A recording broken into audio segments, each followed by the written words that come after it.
स्मरण रहे उषा, तुम अब न केवल अपने कुल की,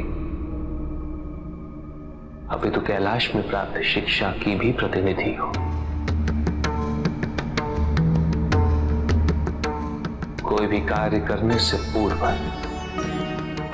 इसका स्मरण सदैव रखना। उषा, अपने जीवन से संबंधित तुम जो भी निर्णय लोगे उसका प्रभाव न केवल तुम्हारे माता पिता पर, अभी तो किसी भी रूप में हम पर भी पड़ेगा। इसलिए जो कुछ भी करना विवेक और धैर्य से करना।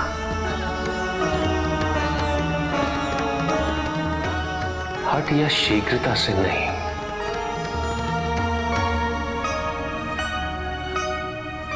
और स्मरण रहे उषा, कैलाश के द्वार तुम्हारे लिए सदैव खुले हुए हैं। कभी भी किसी भी क्षण यदि तुम चाहो तो यहां आ सकती हो। मैं, पार्वती, गणेश, कार्तिक, हम सभी तुमसे मिलने हेतु सदैव तत्पर रहेंगे।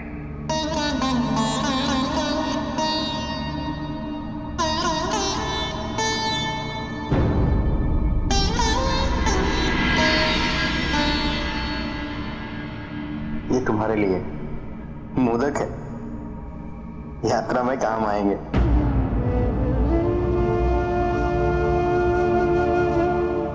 सारे के सारे तुम्हें दे दिए, एक भी नहीं रखा मेरे पास।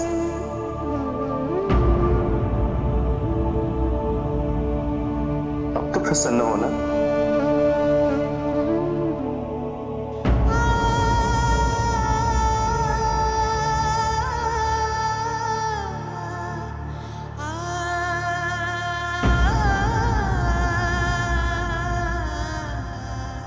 जब भी तुम्हें मेरी आवश्यकता हो स्मरण करना, मैं अवश्य आऊंगा।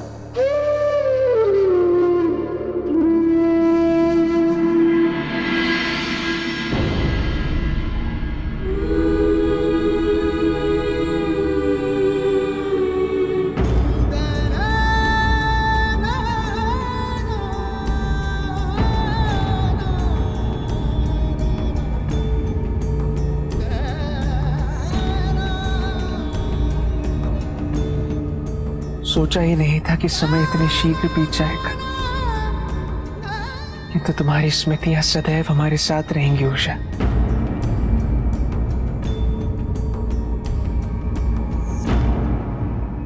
आपको क्या भेंट दूं? चित्रलेखा ने कुछ बनाया था, हम दोनों की तरफ से ये भेंट स्वीकार करिए।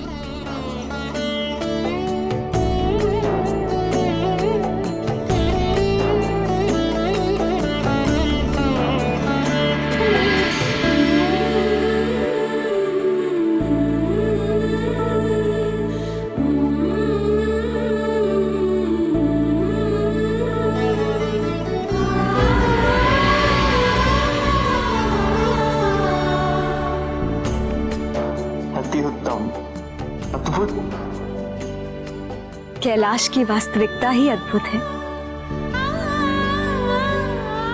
ये एकमात्र स्थान है जहां विपरीत शक्तियां एक साथ निवास करती हैं।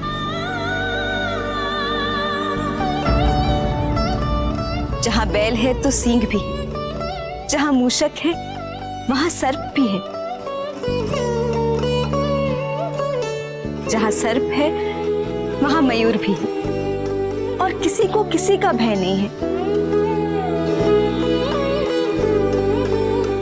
यहां से मैंने ये सीखा कि जहां सबको बराबर का स्थान दिया जाए, उस स्थान में द्वेष, घृणा, प्रतिशोध, ईर्ष्या जैसे भाव कभी उत्पन्न नहीं होंगे।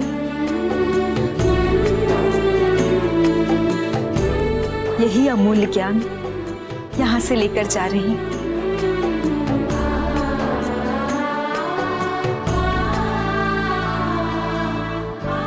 यदि मुझसे कोई भूल हुई हो तो मुझे क्षमा कर दीजिएगा।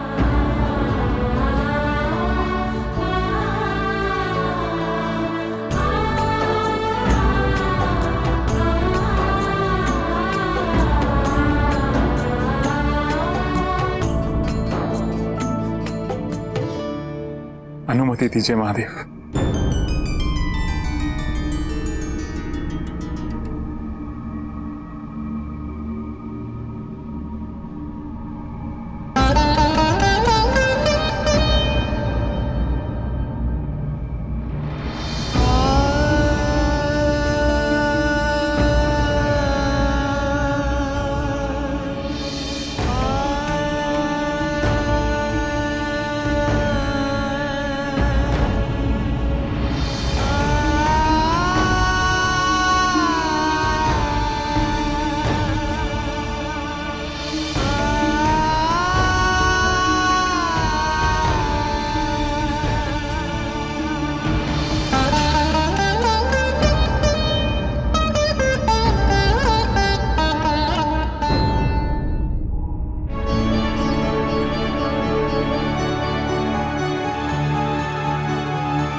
ये जो तैयारियां देख रही हो ना, एक एक प्रबंध तुम्हारे पिताजी ने अपने निरीक्षण में करवाया है।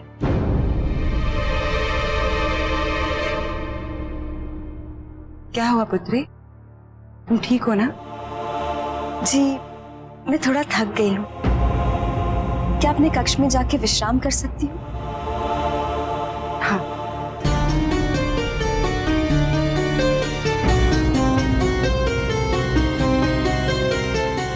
कैलाश से लौटने के पश्चात ये व्याकुल सी नहीं लग रही,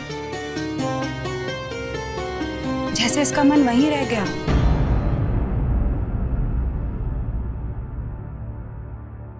कैलाश से कौन विदा होना चाहता है वाणी,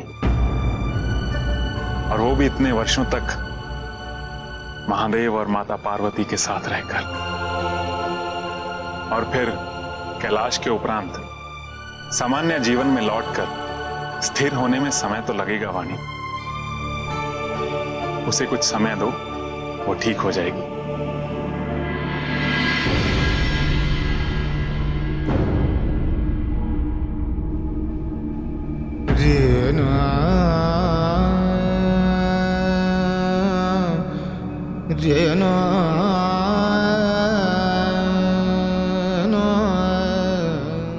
जब तक वो साथ थी तो कभी नहीं सोचा कि उसे एक दिन सोनेतपुर जाना है।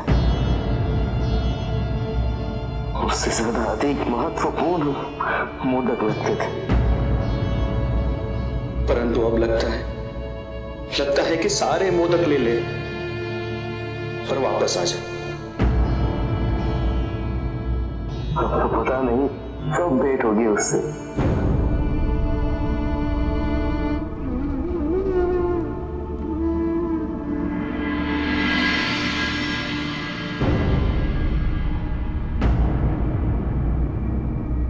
तुम्हें पुनः उषा से भेंट करने का अवसर अवश्य प्राप्त होगा गणेश।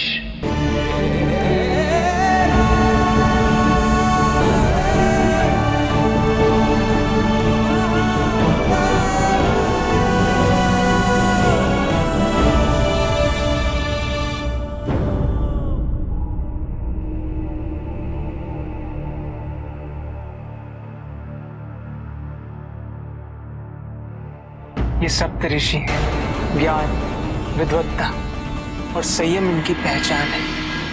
यह देवताओं के राजा देवराज इंद्र, इनके पास एक अत्यंत शक्तिशाली अस्त्र है, वज्र, जिसका सामना करना किसी के लिए भी संभव नहीं है।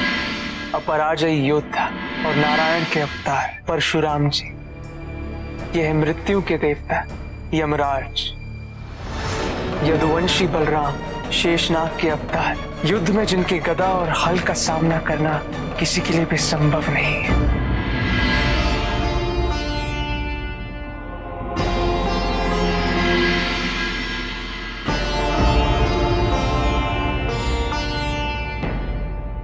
पुत्री, मैं तुम्हारे लिए भोजन लाई हूं और जो जो व्यंजन तुम्हें पसंद है सभी मैंने अपने हाथों से बनाए हैं। उषा, मैंने कहा मैं तुम्हारे लिए भोजन लाई हूं। इच्छा नहीं है माँ। क्या हो गया है तुम्हें? इतनी व्याकुलता कैसे? जब से कैलाश से लौटी हो अकेले रहने का प्रयास कर रही हो, सबसे अलग। यदि कोई बात है तो अपनी माँ से कहने में संकोच कैसा? माँ, मैं सोचती थी कि मेरे पिता ही एकमात्र पराक्रमी हैं, किंतु कैलाश में मैंने देखा कि ये सत्य नहीं है। संसार में कितने ही पराक्रमी हैं जिनसे अनभिज्ञ थी मैं, और कदाचित अभी भी अनभिज्ञ हूं। उनकी उपलब्धियों, उनकी शक्तियों का वर्णन सुनकर मुझे उनकी महानता ज्ञात हुई। सप्त ऋषि, जिनका ज्ञान, जिनकी विद्वता, जिनका संयम अतुलनीय है। समस्त देवों के राजा इंद्र, जिनके वज्र का सामना करना किसी के लिए भी संभव नहीं है। देवगुरु बृहस्पति, जो देवराज व अनेक देवताओं का मार्गदर्शन करते हैं। परशुराम जी, जो नारायण के अवतार हैं, जिन्हें कोई भी पराजित नहीं कर सका है। और यदुवंशी बलराम, जिनके आगमन पर सबकी दृष्टि उन पर ही रुकी हुई थी। जानती है माँ, हल और गदा युद्ध में उनका कोई सामना नहीं कर सकता, कोई भी नहीं। और यमराज सहित कितने ही प्रभावशाली व्यक्तियों से भरा हुआ है ये संसार। और मैं सोचती थी कि महादेव के अतिरिक्त यदि कोई शक्तिशाली है तो केवल मेरे पिता। वास्तविकता से कितनी दूर थी मैं। उषा, अन्य किसी भी व्यक्ति की प्रशंसा कर, लेकिन क्या तुम्हें ज्ञात है कि बलराम कौन है? हाँ माँ, वो शेषनाग के अवतार हैं। तभी तो इतनी शक्तिशाली, इतनी आकर्षक छवि है उनकी। यदुवंशी है वो, और यदुवंशी असुरों के शत्रु हैं। तो क्या हुआ माँ? क्या यदुवंशी होने से उनकी विशेषताएं, उनकी उपलब्धियों का महत्व कम हो जाता है? यदि शत्रुओं के गुणों को हम स्वीकार न करें तो उससे क्या होगा? क्या सत्य असत्य में परिवर्तित हो जाएगा? बलराम शक्तिशाली है, पराक्रमी है तो है। और माँ,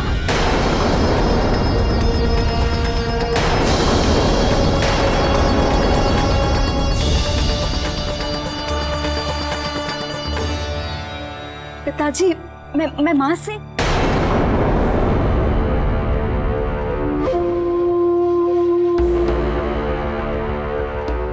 प्रतीत होता है कि किसी अत्यंत ही महत्वपूर्ण विषय पर चर्चा हो रही है,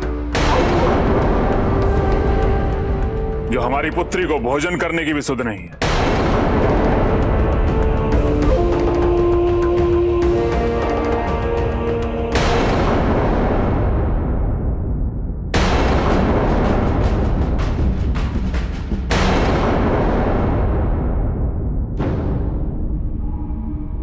स्वामी, आपकी इस चिंता का कारण क्या है? जब आपने गणेश से कहा कि उसे शीघ्र ही उषा से भेंट करने का अवसर प्राप्त होगा, तब उसमें निहित अर्थ कुछ और ही था, है ना? असंभव! मेरी पुत्री किसी और की प्रशंसा करे, अपने पिता से अधिक शक्तिशाली वो किसी और को समझे। नहीं, अब तक मैंने सब कुछ उसी के लिए तो किया है। यदि मैंने अपनी शक्तियों को भी नियंत्रित किया है तो केवल उसके लिए, किंतु उसका परिणाम कि वो औरों से प्रभावित होकर अपने पिता को कुछ समझा ही नहीं। जिस शांति और स्थिरता को हमने उषा के माध्यम से सदैव बनाए रखने का प्रयास किया, अब वही शांति और स्थिरता भंग होने जा रही है। अर्थात बाणासुर।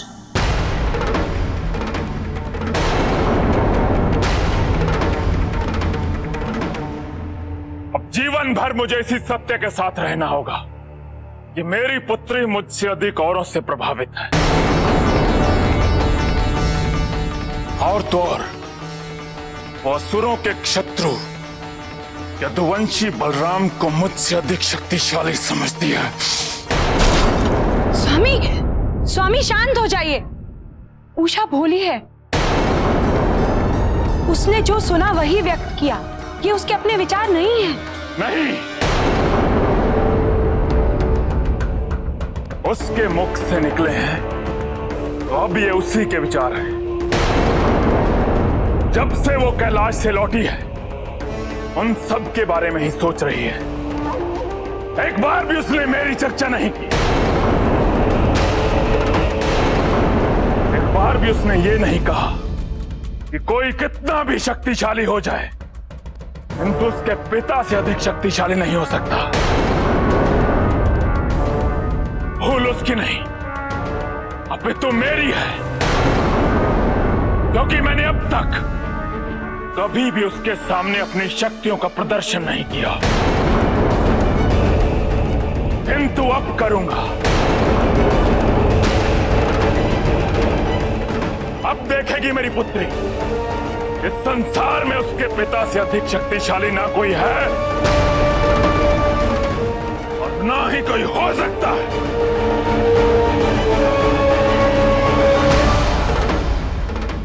संसार में मुझे कोई अशक्त समझे मैं सहन कर जाऊंगा, किंतु मेरी पुत्री ऐसा समझे ये मुझे स्वीकार्य नहीं है। स्वामी, उषा की आयु ही ऐसी है कि वो बाहरी संसार से प्रभावित होगी, किंतु कदापि उसका विचार ऐसा नहीं था कि वो आपकी शक्तियों का अपमान करे। प्रश्न केवल मेरा नहीं है वाणी, अपितु मेरे कुल का है। यदि किसी को ज्ञात हुआ कि उषा मेरे बारे में क्या सोचती है तो वो उपहास करेगा मेरा। आज मैं जब पीछे मुड़ के देखता हूं तो अपने पिता, अपने पर पितामह के बारे में सोचते ही गौरवान्वित हो जाता हूं। कल को जब उषा पीछे देखेगी तो यही सोचेगी कि संसार में उसके पिता से अधिक शक्तिशाली, अधिक पराक्रमी व्यक्ति थे, जबकि ये सत्य नहीं है। मैं अपनी पुत्री को यही सिखाना चाहता हूं कि उसे भी अपने कुल पर गौरव होना चाहिए। क्या पिता के हिंसा देखकर कोई भी संतान गौरवान्वित हो सकती है? हिंसा? तुम्हें किसने कहा कि मैं हिंसा करने वाला हूं?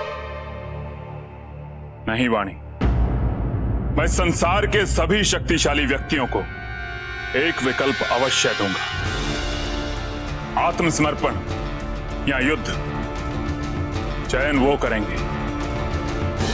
यदि आत्मसमर्पण कर दिया तो युद्ध की आवश्यकता ही नहीं पड़ेगी, और यदि युद्ध हुआ तो मेरे शत्रु का विनाश निश्चित है, क्योंकि तुम भी नहीं चाहोगे इस युद्ध में तुम्हारे स्वामी की पराजय हो। स्वामी, यदि आप और मैं उषा को समझाएं कि आप कितने शक्तिशाली हैं तो वो अवश्य समझेगी, और इस तरह आप शांति के मार्ग पर भी चल सकते हैं।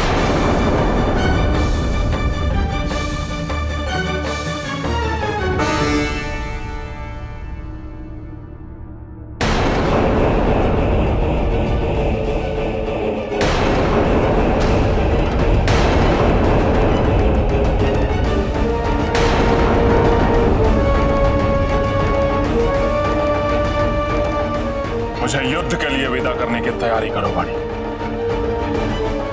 स्वामी, रुक जाइए।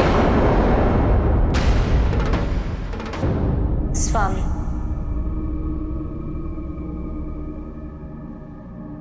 आपने हमें मना किया था कि भोज में उषा को इतने अतिथियों के सम्मुख करना उचित नहीं है। अब हमें उसका कारण ज्ञात हो रहा है। ना ही उषा उन सब से प्रभावित होती और ना ही बाणासुर में वो हीन भावना पुनः जागृत होती, और ना ही वो पुनः हिंसा के लिए प्रेरित होता। मेरी इच्छा थी पार्वती कि ऐसी कोई परिस्थिति उत्पन्न ना हो जिसमें बाणासुर के समक्ष कोई विकल्प आए।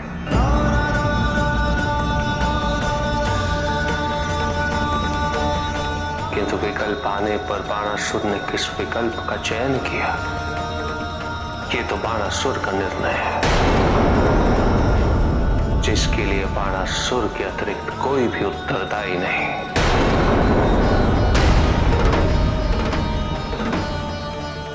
और अब बाणासुर भयभीत है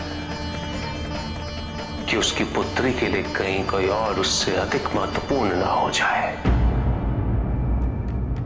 कहीं उसकी पुत्री उससे अधिक मान किसी और को न देने लगे। पहले तो बाणासुर केवल अपने पूर्वजों की दृष्टि में योग्य बनना चाहता था, किंतु अब उसके लिए अपनी पुत्री की दृष्टि में योग्यता को परिभाषित करना आवश्यक हो गया है। किंतु जो बात बाणासुर नहीं समझ रहा है वो केवल इतनी सी है कि जब तक वो स्वयं अपनी दृष्टि में अपने आप को योग्य नहीं पाएगा, तब तक वो कभी संतुष्ट नहीं हो पाएगा।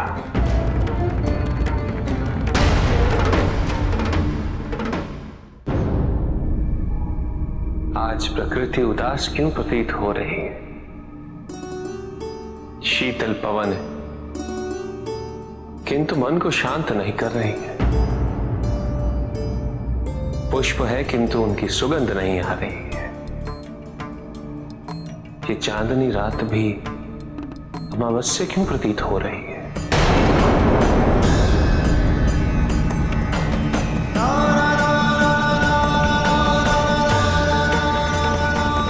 मन अस्थिर है पार्वती, उसे केवल एक बार स्थिर कर लेना पर्याप्त नहीं होता, निरंतर अभ्यास करते रहना पड़ता है, आजीवन अनुशासित होना पड़ता है।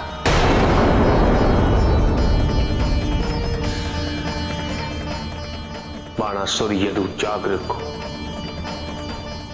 तो उसे अपनी त्रुटियों का बोध अवश्य होगा, जिनसे वो पूर्णतः कभी भी मुक्त नहीं हो सका। बाणासुर को यह ज्ञात होगा कि उसका अहंकार तो सुप्त अवस्था में था, वो विलीन नहीं हुआ, और इस अनुभूति के उपरांत ही वो इस बोध से प्रेरित होकर अपने आप को सुधारने का प्रयास अवश्य करेगा। किंतु बाणासुर की इन समस्त मूल समस्याओं का कारण है भय। भय?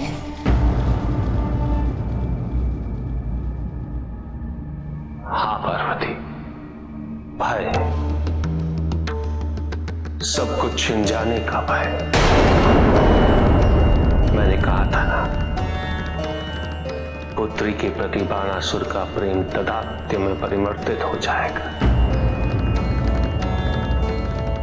उसने अपने आप को उषा के पिता के रूप में परिभाषित कर दिया है।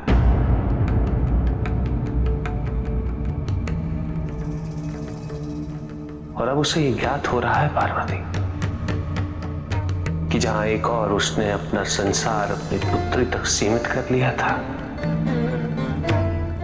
और वहीं दूसरी ओर उसकी पुत्री का संसार अपने पिता की उपलब्धि हो और उसकी मत्ता तक सीमित नहीं। पहले तो बाणासुर केवल अपने पूर्वजों की दृष्टि में योग्य बनना चाहता था, कि तो अब उसके लिए अपनी पुत्री की दृष्टि में योग्यता को परिभाषित करना आवश्यक हो गया है। किंतु जो बात बाणासुर नहीं समझ रहा है वो केवल इतनी सी है कि जब तक वो स्वयं अपनी दृष्टि में अपने आप को योग्य नहीं पाएगा, तब तक वो कभी संतुष्ट नहीं हो पाएगा। अपना सम्मान, अपनी प्रतिष्ठा को खोने का भय निरंतर बना रहेगा।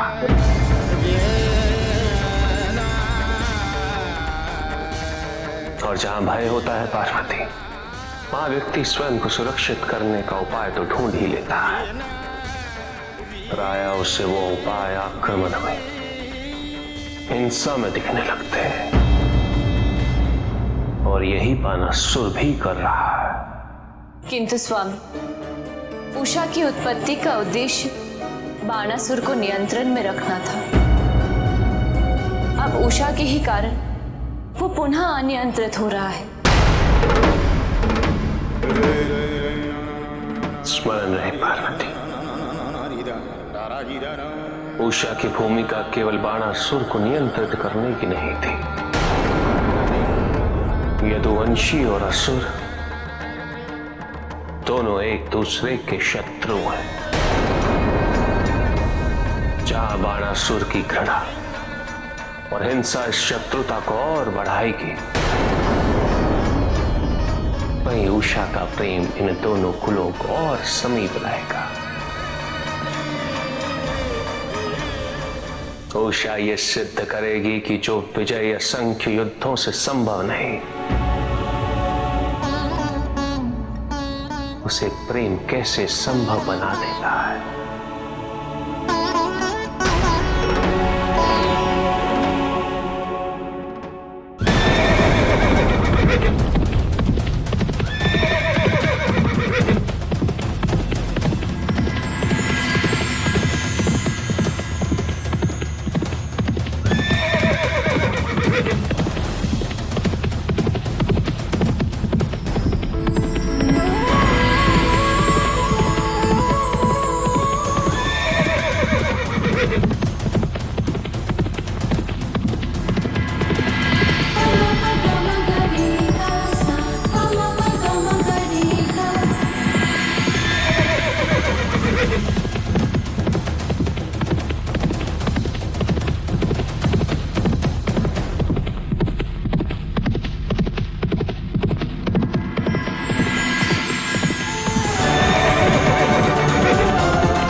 ये क्या देखा मैंने, और क्यों? इस स्वप्न का अर्थ क्या था? क्यों उसने मुझे विजयी होने दिया जब वो मुझे पराजित कर सकता था?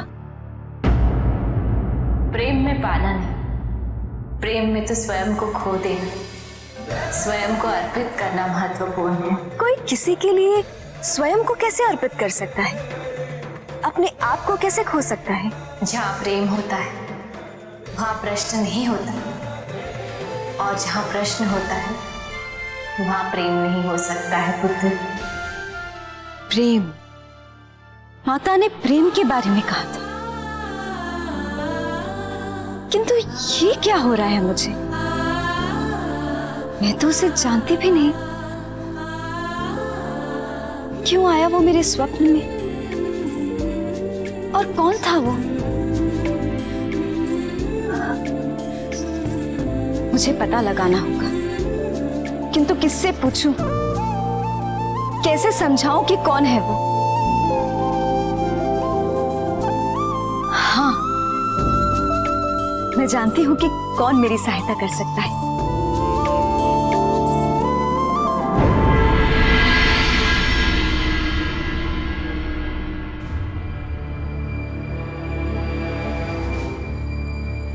वाणी,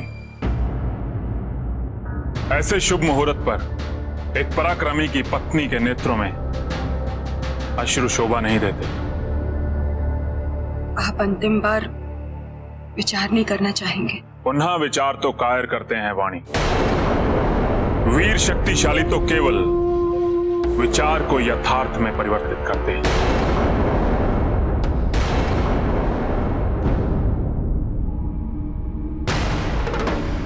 बलराम ने ही सदैव इस युद्ध की पहल की है।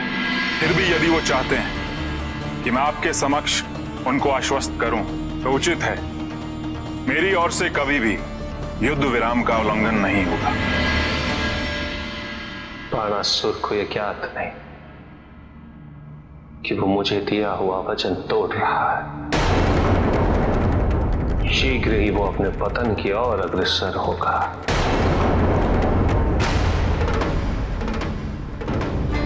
आप पश्चिम दिशा की ओर प्रस्थान कर रहे हैं। वहां पर परशुराम, यदुकुल, वासुदेव, कृष्ण के साथ बलराम भी होंगे। आप उन सबके साथ क्यों? उनके साथ मुझे युद्ध नहीं करना चाहिए। मैं भयभीत हो जाऊं कि कहीं वो मुझे पराजित ना कर दें। मुझे तो लग रहा है कि मेरी पुत्री ही नहीं, मेरी पत्नी को भी मेरे सामर्थ्य और मेरी शक्तियों का अनुमान नहीं है।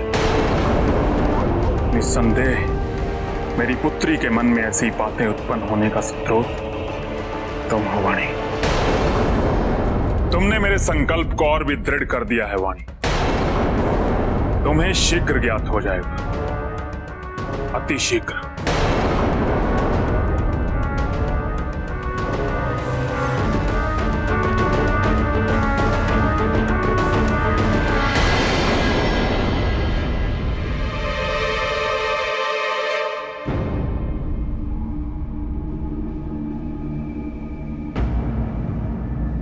बाणासुर को यह ज्ञात नहीं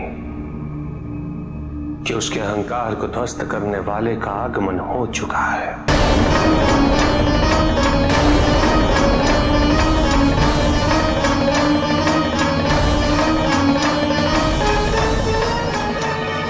और शीघ्र ही बाणासुर का सामना उनसे होगा।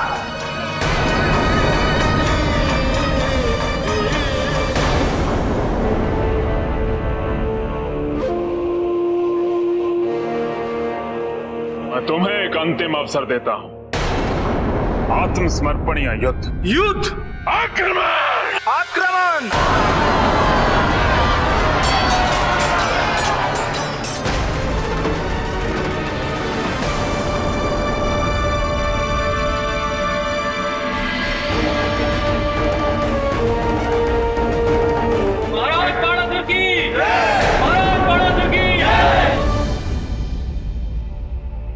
थी तुम?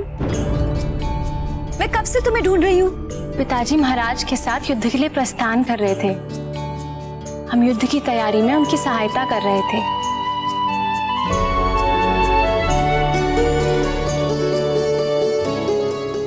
मुझे आज प्रातः एक स्वप्न आया। तुम पूछ ही नहीं रही हो कि क्या स्वप्न आया। क्यों इतनी प्रसन्न, इतनी उत्साहित क्यों हो? इस समय तुम्हारे स्वप्न से अधिक महत्वपूर्ण है महारानी की चिंता। महाराज के युद्ध में जाने से वो बहुत व्याकुल हैं। पिताजी युद्ध भूलकर लौट आएंगे जब उन्हें मेरे स्वप्न के बारे में ज्ञात होगा। जानती हो, मैंने स्वप्न में किसी को देखा और मुझे पता करना है कि वो कौन है। आक्रमण या युद्ध? युद्ध! आक्रमण!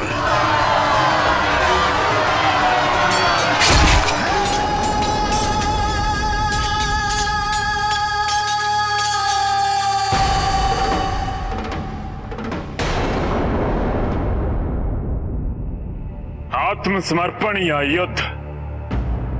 आत्मसमर्पण।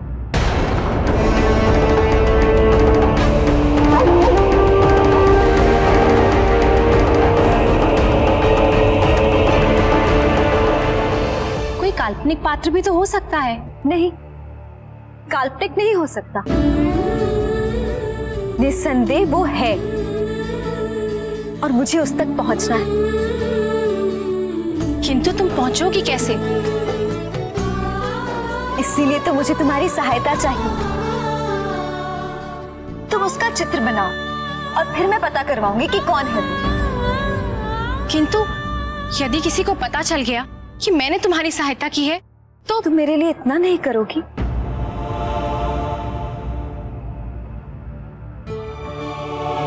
उचित है।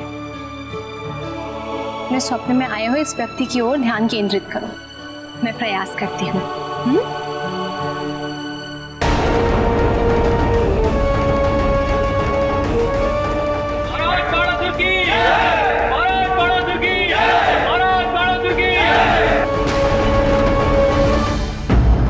सुडौल शरीर, अत्यंत शक्तिशाली, उसके नेत्र में एक आकर्षण था, जैसे कि उस क्षण केवल मैं थी और वो था।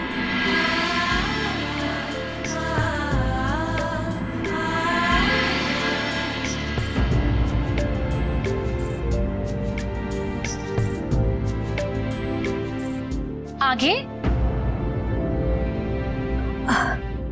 केवल इतना ही विवरण दे सकती हूँ, क्योंकि उसका मुख ढका हुआ था और केश भी। किंतु इतने में मैं उनका चित्र कैसे बना सकती हूँ उषा? मैं तो क्या, कोई भी नहीं बना सकता। किंतु मुझे उसे ढूंढना ही है। कैसे, ये सोचना पड़ेगा।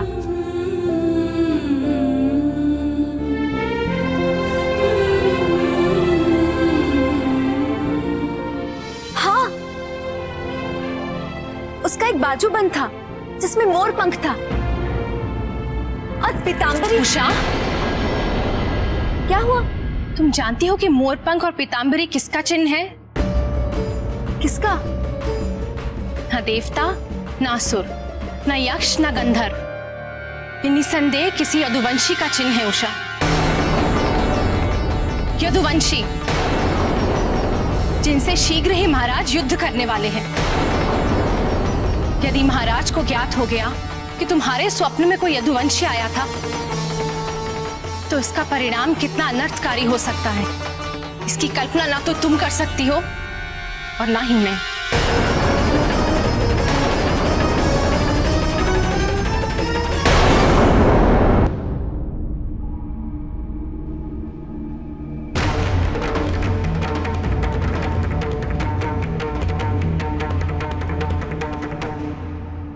पिताजी, बाणासुर द्वारका की सीमा तक पहुंच गया है।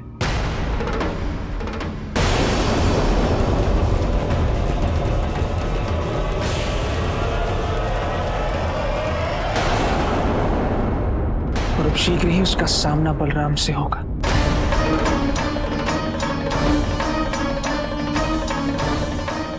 क्या उसे रोकना उचित नहीं होगा पिताजी?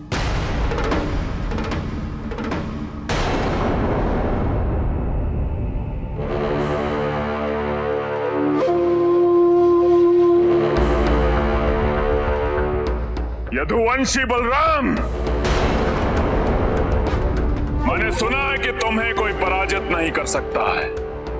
क्या यह सत्य है? क्योंकि ऐसा मेरे बारे में भी कहा जाता है।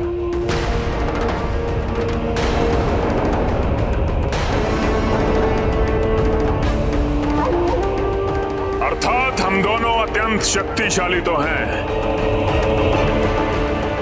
किंतु हम दोनों में अधिक शक्तिशाली कौन है, इसका निर्णय अभी होना है। इसलिए मैं तुम्हारे समक्ष एक प्रस्ताव रखता हूं। या तो आत्मसमर्पण कर दो और या फिर युद्ध। किंतु स्मरण रहे, यदि तुमने युद्ध किया तो उसके परिणाम के उत्तरदायी तुम होगे बलराम।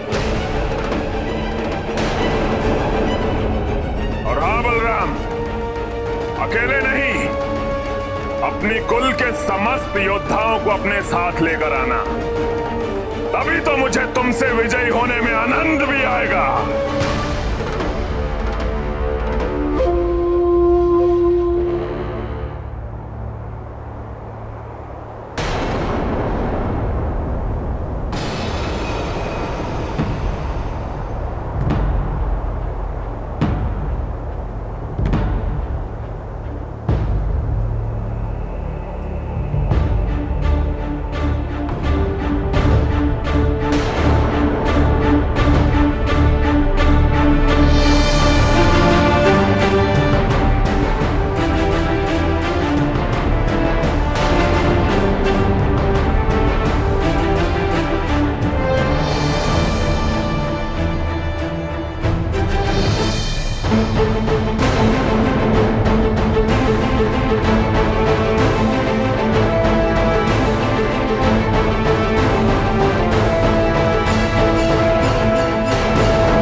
जब इन दोनों में युद्ध होगा, उससे असंख्य निर्दोष व्यक्तियों को भारी क्षति पहुंचेगी, जनजीवन अस्त व्यस्त हो जाएगा।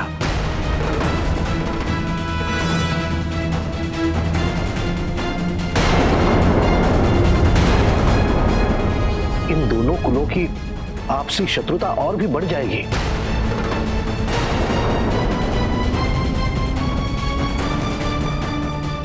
जिससे इस क्षेत्र में कभी शांति स्थापित नहीं होगी प्रभु।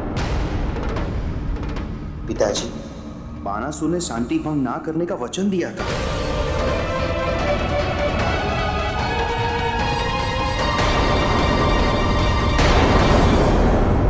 किंतु वो स्वयं ही सबको चुनौती दे रहा है, वो भी अकारण। ऐसे में यदुवंशी शांत नहीं रहेंगे। बाणासुर को ये ज्ञात नहीं कि अब वो जिसे चुनौती देने वाला है वो बलराम है।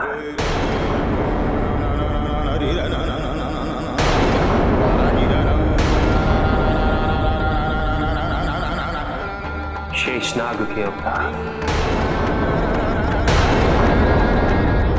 बलराम इतने शक्तिशाली हैं कि उनका एक प्रहार ही बाणासुर की सहस्त्र भुजाओं से अधिक घातक है।